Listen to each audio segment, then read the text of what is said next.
അസ്സലാമു അലൈക്കും വറഹ്മത്തുള്ളാഹി. നബി സല്ലല്ലാഹു അലൈഹി വസല്ലമയുടെ പുന്നാര മകൾ ഫാത്തിമ ബീവി റളിയല്ലാഹു അൻഹക്ക് വാടക വീട്ടിലേക്ക് വന്നപ്പോൾ ഒരു പരുക്കൻ ജീവിതമായിരുന്നു ജീവിക്കേണ്ടി വന്നത്. വീട്ടുജോലികളെല്ലാം സ്വയം ചെയ്യണം. സഹായത്തിന് ഒരു ആളും ഇല്ല. തിരിക്കല്ലിൽ ഗോതമ്പ് അരച്ചെടുക്കണം. കല്ലിന് വളരെ ഭാരമാണ്. അത് തിരിക്കാൻ വലിയ പ്രയാസം. റോസ ഇതൾ പോലെയുള്ള ഉള്ളൻ കൈകൾ വേദനിച്ചു. കടുത്ത ദാരിദ്ര്യം. സാമ്പത്തിക നില വളരെ മോശം. അടുപ്പിൽ തീ കത്തിക്കുന്നതും വളരെ ബുദ്ധിമുട്ട് തന്നെ.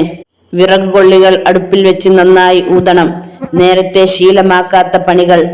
കല്ല് തിരിച്ച് തിരിച്ച് കൈവിങ്ങി. അടുപ്പിൽ ഊതി ഊതി മുഖത്തിന്റെ നിറം മങ്ങി. തീ കത്തിച്ച് കൈപ്പൊള്ളി. പ്രിയപത്നിയുടെ ബുദ്ധിമുട്ട് കണ്ട് അലി റളിയല്ലാഹു അൻഹു വളരെ വിഷമിച്ചു. ജോലികളിൽ സഹായിച്ചു.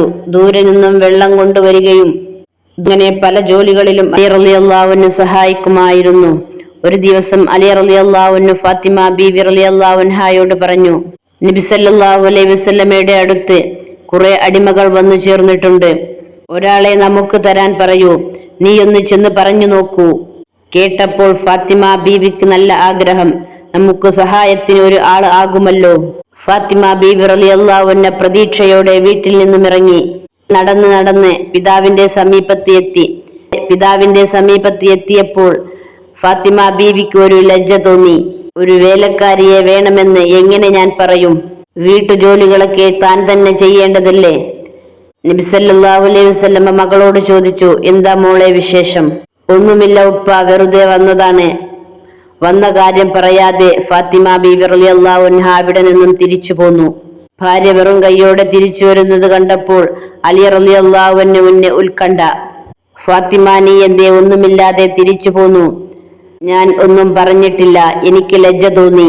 ഓ, നിന്റെ ഒരു ലജ്ജ. വരൂ, നമുക്ക് രണ്ടുപേർക്കും കൂടി പോകാം എന്ന് അലി റളിയല്ലാഹു അൻഹു ഫാത്തിമ ബീവിയോട് പറഞ്ഞു. ഫാത്തിമ ബീവിക്ക് ഒരു വേലക്കാരിയെ കിട്ടിയാൽ കൊള്ളാം എന്നുണ്ട്. പക്ഷെ ലജ്ജ കാരണം അത് ഉപ്പയോട് ചോദിച്ചില്ല. ഭർത്താവ് സ്നേഹപൂർവ്വം നിർബന്ധിച്ചപ്പോൾ പോകാം എന്ന് തീരുമാനിച്ചു. അങ്ങനെ ഇരുവരും പുറപ്പെട്ടു. നബി സല്ലല്ലാഹു അലൈഹി വസല്ലമയുടെ സമീപത്ത് എത്തി. ഇരുവരും സലാം ചൊല്ലി. അലി റളിയല്ലാഹു അൻഹു വിനയപൂർവ്വം കാര്യം ഉണർത്തി. അരക്കല്ലിൽ അരച്ചരച്ച് ഫാത്തിമ ബീവിയുടെ കൈ പൊട്ടി. അടുപ്പിൽ ഊതി ഊതി മുഖത്തിന്റെ നിറം മങ്ങി. കൈ പൊള്ളി. ഒരു വേലക്കാരിയെ കിട്ടിയാൽ കൊള്ളാമായിരുന്നു. ഫാത്തിമ ബീവി റളിയല്ലാഹു അൻഹ ഒരു ലജ്ജയോടെ നിന്നു. വേണ്ടായിരുന്നു എന്ന ഒരു തോന്നലുണ്ട് മനസ്സിൽ. നബി സല്ലല്ലാഹു അലൈഹി വസല്ലമ ഇങ്ങനെ മറുപടി നൽകി, ദാസിമാരുണ്ട്, പക്ഷേ നിങ്ങൾക്ക് അവകാശപ്പെട്ടതല്ല. മറുപടി കേട്ടപ്പോൾ പിന്നെ ഒന്നും പറയാൻ കഴിഞ്ഞില്ല. രാത്രി സമയം. ഉള്ളത് കഴിച്ച് ഉറങ്ങാൻ നേരമായി. ഉറങ്ങാൻ ഒരുങ്ങുമ്പോൾ ഒരാൾ വാതിലിൽ മുട്ടുന്നു. വാതിൽ തുറന്നപ്പോൾ നബി സല്ലല്ലാഹു അലൈഹി വസല്ലമ വാതിൽ അരികിൽ നിൽക്കുന്നു. നബി സല്ലല്ലാഹു അലൈഹി വസല്ലമ അവരോട് ഇങ്ങനെ പറഞ്ഞു, നിങ്ങൾ എന്നോട് ഒരു ദാസിയെ ചോദിച്ചു. ഒരു ദാസിയെ ലഭിക്കുന്നതിനേക്കാൾ ഉത്തമമായ കാര്യം ഞാൻ നിങ്ങൾക്ക് പഠിപ്പിച്ചു തരാം. ഉറങ്ങാൻ കിടക്കുമ്പോൾ സുബ്ഹാനല്ലാഹ് എന്ന് 33 പ്രാവശ്യം ചൊല്ലുക. അൽഹംദുലില്ലാ, അല്ലാഹു അക്ബർ എന്ന് 33 പ്രാവശ്യം. ഇത് മൂന്നും ചൊല്ലുക. നിങ്ങളുടെ ജോലികൾ നിങ്ങൾ തന്നെ ചെയ്തു തീർക്കണം. ഇവിടുത്തെ സുഖങ്ങളെപ്പറ്റി അല്ല ചിന്തിക്കേണ്ടത്, പരലോകത്തെ സുഖങ്ങളെ കുറിച്ചാണ് ചിന്തിക്കേണ്ടത്. അതിനുള്ള മാർഗം ചിന്തിക്കണം. ഉപ്പയുടെ ഉപദേശം മകളുടെ മനസ്സിന് വല്ലാതെ സ്പർശിച്ചു. പരലോകത്തെ സുഖങ്ങളെ കുറിച്ചാണ് ചിന്തിക്കേണ്ടത്. ഇവിടുത്തെ എല്ലാ സുഖങ്ങളും ത്യജിക്കാം. പരലോകത്തെ സുഖം ലഭിച്ചാൽ മതി. അതിനുവേണ്ടി ഏത് കടുത്ത ത്യാഗവും ചെയ്യാം. ഫാത്തിമ ബീവി റളിയല്ലാഹു അൻഹയുടെ മനസ്സ് അതിന് തയ്യാറായി. പിന്നീടുള്ള ജീവിതം പരീക്ഷണങ്ങളുടേതായിരുന്നു. ഫാത്തിമ ബീവി റളിയല്ലാഹു അൻഹ വളരെ പരുക്കൻ ജീവിതമായിരുന്നു നയിച്ചിരുന്നത് എന്ന് നമ്മൾ പറഞ്ഞു. അതിനിടയിൽ ഫാത്തിമ ബീവി റളിയല്ലാഹു അൻഹക്ക് രോഗം വന്നു. മേലാസകലം വേദന. ശരീരം ക്ഷീണിച്ചുപോയി. പിതാവ് ഇടയ്ക്കിടയ്ക്ക് മോളുടെ സുഖവിവരം അന്വേഷിച്ചു വരും. എങ്ങനെയുണ്ട് മോളെ? ഒരിക്കൽ നബി തങ്ങൾ മകളോട് ചോദിച്ചു. ശരീരം സുഖപ്പെട്ടിട്ടില്ല. ശരീരത്തിന് വേദനകളുണ്ട്. അത് സാരമില്ല എന്ന് കരുതാം. വീട്ടിൽ ഭക്ഷ്യവസ്തുക്കളൊന്നുമില്ല. ആ കാര്യമാണ് എന്നെ കൂടുതൽ വേദനിപ്പിക്കുന്നത്. ഫാത്തിമ ബീവി റളിയല്ലാഹു അൻഹയുടെ വേദന നിറഞ്ഞ മറുപടി. അതിന് പിതാവിൽ നിന്നുണ്ടായ പ്രതികരണം ഇപ്രകാരമായിരുന്നു. എന്റെ പൊന്നുമോളെ, നീ ലോകത്തിലെ മുഴുവൻ സ്ത്രീകളുടെ നേതാവാണ്. നിന്റെ ജീവിതം എല്ലാവർക്കും മാതൃകയായിരിക്കണം. ഇത്തരം പരീക്ഷണ ഘട്ടങ്ങളിൽ ക്ഷമിക്കണം. എല്ലാം സഹിക്കുക. ഭർത്താവിനെ അനുസരിക്കുക. നിന്റെ ഭർത്താവിന്റെ കൈകളിൽ ധനം കുറവാണ്, എന്നാൽ ദീനീ കാര്യങ്ങളിൽ അവൻ ഉന്നതനാണ്. ഉത്തമനായ ഭർത്താവിനെയാണ് നിനക്ക് ലഭിച്ചത്.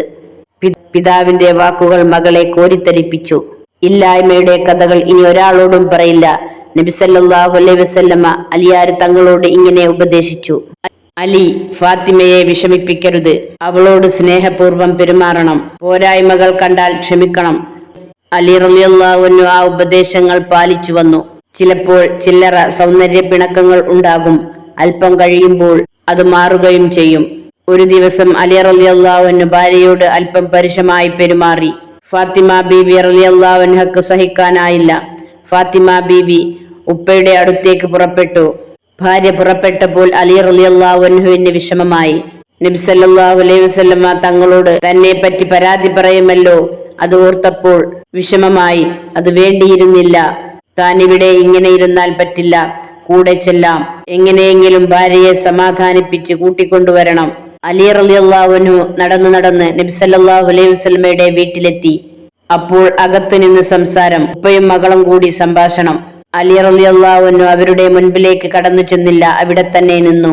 അപ്പോൾ അലി റളിയല്ലാഹു അൻഹു നബി സല്ലല്ലാഹു അലൈഹി വസല്ലമയുടെ സംസാരം കേട്ടു. ഫാത്തിമ, ഇതൊക്കെ സാധാരണ സംഭവങ്ങളാണ്. ഭർത്താവിന്റെ സംസാരവും പെരുമാറ്റങ്ങളും ഭാര്യയുടെ ഇഷ്ടം നോക്കി ആവണം എന്നില്ല. നീ പിണങ്ങിപ്പോകരുത്. ആ വാക്കുകൾ കേട്ടപ്പോൾ അലി റളിയല്ലാഹു അൻഹുവിന് കടുത്ത ദുഃഖം.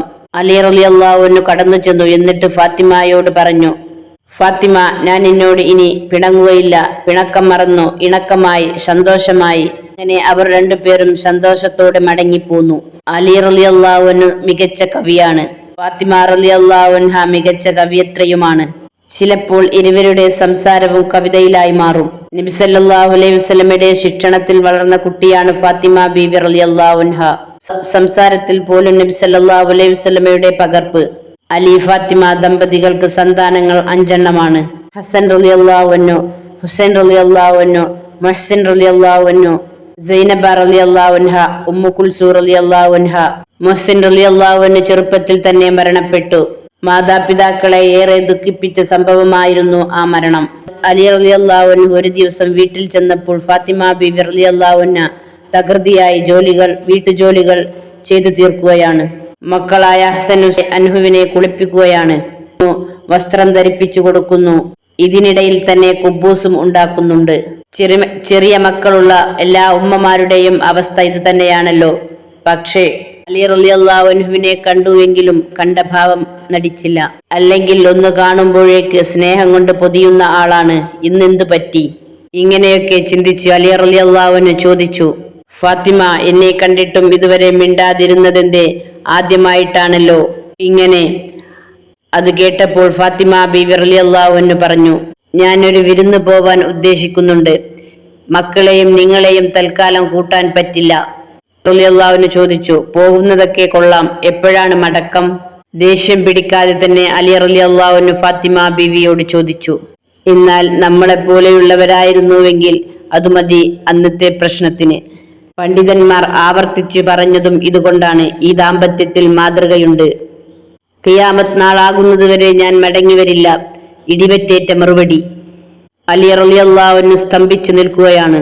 എന്താ ഫാത്തിമ നീ ഈ പറയുന്നത്? നിന്നോടാരാ ഇതൊക്കെ പറഞ്ഞത്? കണ്ണ് നിറഞ്ഞുകൊണ്ട് ഫാത്തിമ റളിയല്ലാഹു അൻഹ പറയുന്നു: എന്റെ ഉപ്പാനെ മുത്തുനബി സല്ലല്ലാഹു അലൈഹി വസല്ലമയെ സ്വപ്നം കണ്ടു. ഒരുപാട് കാലമായില്ലേ കാണാൻ പൂതിപരുത്ത് എന്നും ഞാൻ നിന്നെ കാത്തിരിക്കുകയാണെന്നും. ഇത് കേട്ടതോടെ അലി റളിയല്ലാഹു അൻഹു പൊട്ടിക്കരഞ്ഞു. ഫാത്തിമ ബീവിയും പൊട്ടിക്കരയുകയാണ്. ജീവനേക്കാൾ പ്രണയിച്ച എന്നെ വിട്ടുപോവുകയാണ്. എന്തു പറയണമെന്നറിയാതെ വിറങ്ങലിച്ചു നിൽക്കുകയാണ് അലി റളിയല്ലാഹു അൻഹു. കരഞ്ഞുകൊണ്ട് സ്വയം വേവലാതിപ്പെടുകയാണ് അലി റളിയല്ലാഹു അൻഹു. എല്ലാവരും പിരിയേണ്ടവരാണ്. നീ പോയാൽ പിന്നെ ഞാൻ ഇല്ലാത്തതുപോലെയാണ്. നീയില്ലാതെ ഞാൻ എങ്ങനെ ജീവിക്കും? തനിക്ക് മക്കളെ സമ്മാനിച്ച് കൊടും ദാരിദ്ര്യത്തിലും ബുദ്ധിമുട്ടാക്കാതെ കൂടെ നിന്നവൾ. അതിലുപരി ഞങ്ങളെല്ലാവരും സ്നേഹിക്കുന്ന നബി സല്ലല്ലാഹു അലൈഹി വസല്ലമ തങ്ങളുടെ പുന്നാര മകൾ. അലി റളിയല്ലാഹു അൻഹു ദുഃഖത്തിന്റെ വലിയ ഭാരം പേറുകയാണ്. ഫാത്തിമ ബീവി 2 മക്കളെയും പിടിച്ച് മടിയിലിരുത്തി. ഇതൊന്നും അറിയാതെ ചിരിച്ചുകൊണ്ട് തന്റെ മുഖത്തേക്ക് നോക്കിയിരിക്കുന്ന മക്കളെ നോക്കി, മക്കളുടെ മുഖത്ത് നോക്കി പൊട്ടിക്കരഞ്ഞു. ഞാൻ പോയാൽ പിന്നെ ആരാണ് എന്റെ മക്കളെ കുളിപ്പിക്കുക, ഉടുപ്പ് ധരിച്ചു കൊടുക്കുക എന്നും പറഞ്ഞ് തുരുതുരാ ചുംബിച്ച് കരയുകയാണ് ഫാത്തിമ ബീവി റളിയല്ലാഹു അൻഹ. വീടാകെ മൂകത, ദുഃഖം തളം കെട്ടി നിൽക്കുകയാണ്. ഇതൊക്കെ കേട്ട് നെഞ്ചുപൊട്ടി വേദനിക്കുകയാണ് ഭർത്താവ് അലി റളിയല്ലാഹു അൻഹു, ധീരപുലി. മരണം വരും എന്ന് അറിയാം, പക്ഷേ ഇത്ര പ്രിയപ്പെട്ടവരുടെ വിയോഗം താങ്ങാൻ കഴിയില്ല. കവിൾ നനഞ്ഞുകൊണ്ട് അലി റളിയല്ലാഹു അൻഹു പറഞ്ഞു, ഫാത്തിമ, നീ പോവുകയാണല്ലേ? നാളെ നിന്റെ ഉപ്പയെ കണ്ടുമുട്ടുമ്പോൾ എനിക്കും തങ്ങളെ അടുത്തേക്ക് എത്രയും പെട്ടെന്ന് വരാൻ ആഗ്രഹമുണ്ടെന്ന്. തങ്ങൾ ഇഷ്ടപ്പെടാത്ത എന്തെങ്കിലും എന്റെ ജീവിതത്തിൽ വന്നു പോയിട്ടുണ്ടെങ്കിൽ വിഷമിക്കരുത് എന്നും പറയണം. പിന്നെ നിന്റെ മഹത്വം പൂർണ്ണമായും എനിക്ക് മനസ്സിലാക്കാൻ കഴിഞ്ഞിട്ടുണ്ടാവില്ല. എന്നെപ്പറ്റി ഒരു പരാതി പറഞ്ഞേക്കരുത്. ഞാനൊരു പാവമാണ്. എല്ലാം പൊരുത്തപ്പെടണം. നാളെ മഹ്ശറയിൽ ഒരുമിച്ച് കൂട്ടണേ. പിന്നെ എന്റെ മക്കളായ ഹസൻ ഹുസൈൻ റളിയല്ലാഹു അൻഹുവിനെ ഒരിക്കലും തല്ലരുതേ. അന്ത്യനാളിൽ ഒരാൾ വിളിച്ചു പറയുമത്രേ, ഓ സമൂഹമേ, ഫാത്തിമ ബീവി റളിയല്ലാഹു അൻഹ സിറാത്ത് പാലം കടക്കുന്നത് വരെ നിങ്ങളുടെ കണ്ണുകൾ അടച്ചു കളയണേ. നിങ്ങളുടെ കണ്ണുകൾ അടക്കണം. ജീവിതകാലത്ത് അവർ അത്രയും സൂക്ഷിച്ചവരാണ്. ഓർമ്മകളും വിരഹവും പറഞ്ഞ് കണ്ണുനീർ വാർക്കുകയാണ് രണ്ടുപേരും. പെട്ടെന്ന് ഫാത്തിമ ബീവി തന്റെ പരിചാരികരോട്, ഇനി ആരെയും റൂമിലേക്ക് കടത്തിവിടരുത്, ഞാൻ ദിക്ർ സ്വലാത്ത് ചൊല്ലി കിടക്കുകയാണ് എന്നും പറഞ്ഞ് മുത്തുനബി സല്ലല്ലാഹു അലൈഹി വസല്ലമ ഉപയോഗിച്ച ഒരു സുഗന്ധവും പുരട്ടി ഒരു തുണി കൊണ്ട് മുഖവും മറച്ച് കണ്ണടച്ച് കിടക്കുകയാണ്. സമയമായി. ഫാത്തിമ ബീവി റളിയല്ലാഹു അൻഹ ഈ ലോകം വെടിയുന്നു. അള്ളാഹു റൂഹ് പിടിക്കാൻ കൽപ്പിച്ചു. റസൂലുള്ളാഹി സ്വല്ലല്ലാഹു അലൈഹി വസല്ലമയുടെ സൗന്ദര്യവും നടപ്പും ശൈലിയും ഒത്തിണങ്ങിയ പുന്നാരമകൾ യാത്രയാകുന്നതറിഞ്ഞ് ആകാശം കരഞ്ഞു, ഭൂമി പിടച്ചു, സർവ്വജീവജാലങ്ങളും വിതുമ്പുന്നു. പെട്ടെന്ന് മദ്രസയിൽ പോയിരുന്ന ഹസനും ഹുസൈനും തിരികെ വരികയാണ്. ഉമ്മി, ളുഹ നിസ്കരിക്കാൻ സമയമായി, എഴുന്നേൽക്കൂ ഉമ്മ, എന്റെ പൊന്നുമ്മ. ഫാത്തിമ ബീവി റളിയല്ലാഹു അൻഹ ഈ ലോകത്ത് നിന്നും വിട പറഞ്ഞത് അറിയാതെ പൊന്നുമക്കൾ വിളിച്ചുകൊണ്ടിരിക്കുകയാണ്. നിഷ്കളങ്ക കുരുന്നുകൾ. ഉമ്മയുടെ മുഖമക്കന നീക്കി നോക്കിയപ്പോൾ ഏറെ വിഷമിച്ചു. വേദനയോടെ അവർ മനസ്സിലാക്കി, ഇല്ല, ഉമ്മ ഇനി തിരിച്ചു വരില്ല എന്ന്. രണ്ടുപേരും വാവിട്ട് കരഞ്ഞുകൊണ്ടിരിക്കുന്നു. അയൽവാസികളും നാട്ടുകാരും വഫാത്ത് താങ്ങാൻ കഴിയാതെ വിതുമ്പി നിൽക്കുകയാണ്. വിവരമറിഞ്ഞു അലി റളിയല്ലാഹു അൻഹു പള്ളിയിൽ നിന്നെത്തി. പ്രിയതമയുടെ മുഖത്ത് നോക്കി കരയുമ്പോൾ പണ്ട് മുത്തുനബി സല്ലല്ലാഹു അലൈഹി വസല്ലമ തങ്ങൾ പറഞ്ഞതോർക്കുന്നുണ്ട്. നബി സല്ലല്ലാഹു അലൈഹി വസല്ലമ തങ്ങൾ പറഞ്ഞതോർക്കുന്നുണ്ട്, അലി, ഫാത്തിമ സ്വർഗത്തിലും നിന്റെ ഭാര്യയായിരിക്കും. അലി റളിയല്ലാഹു അൻഹു തന്നെ മയ്യത്ത് പരിപാലനം നടത്തി. ജീവിതകാലത്ത് തന്നെ അന്യപുരുഷന്മാർ ആരും ഫാത്തിമ ബീവി റളിയല്ലാഹു അൻഹയുടെ ഔറത്ത് കണ്ടിട്ടില്ല. മരണസമയത്തും അങ്ങനെ തന്നെയാണ്. ഹിജ്റ 11 റമളാൻ മാസത്തിലാണ് ഫാത്തിമ ബീവി റളിയല്ലാഹു അൻഹയുടെ വഫാത്ത്. നബി സല്ലല്ലാഹു അലൈഹി വസല്ലമയുടെ വഫാത്തിന് ശേഷം നബി കുടുംബത്തിൽ നിന്ന് മരണപ്പെടുന്ന ആദ്യത്തെയാൾ ഫാത്തിമ ബീവി റളിയല്ലാഹു അൻഹ ആയിരുന്നു. നബി സല്ലല്ലാഹു അലൈഹി വസല്ലമയുടെ പുത്രന്മാർ വളരെ ചെറുപ്പത്തിൽ തന്നെ മരണപ്പെട്ടു. പുത്രിമാർ യൗവനദശയിലും മരണപ്പെട്ടു. അള്ളാഹു ഫാത്തിമ ബീവി റളിയല്ലാഹു അൻഹയുടെ ബർക്കത്ത് കൊണ്ട് നമ്മളെയും നന്നാക്കട്ടെ. മരണസമയത്ത് നമ്മുടെ രക്ഷയ്ക്കു വേണ്ടി മാത്രം വാശി പിടിച്ച, ജീവിതം മുഴുവനും അന്യരെ കാണാതെ സൂക്ഷ്മത പുലർത്തിയ, ഭർത്താവിന്റെ ഇല്ലായ്മകളിൽ വല്ലായ്മ പറയാതെ കൂടെ നിന്ന പൊന്നുമ്മ ഫാത്തിമ ബീവി റളിയല്ലാഹു അൻഹ നമുക്കെല്ലാവർക്കും ഒരു മാതൃകയാണ്. ഫാത്തിമ ബീവി റളിയല്ലാഹു അൻഹയോട് സ്വർഗത്തിൽ നമ്മെ എല്ലാവരെയും അള്ളാഹു ഒരുമിച്ച് കൂട്ടുമാറാകട്ടെ. ആമീൻ യാ റബ്ബൽ ആലമീൻ. അസ്സലാമു അലൈക്കും വറഹ്മത്തുള്ളാഹി.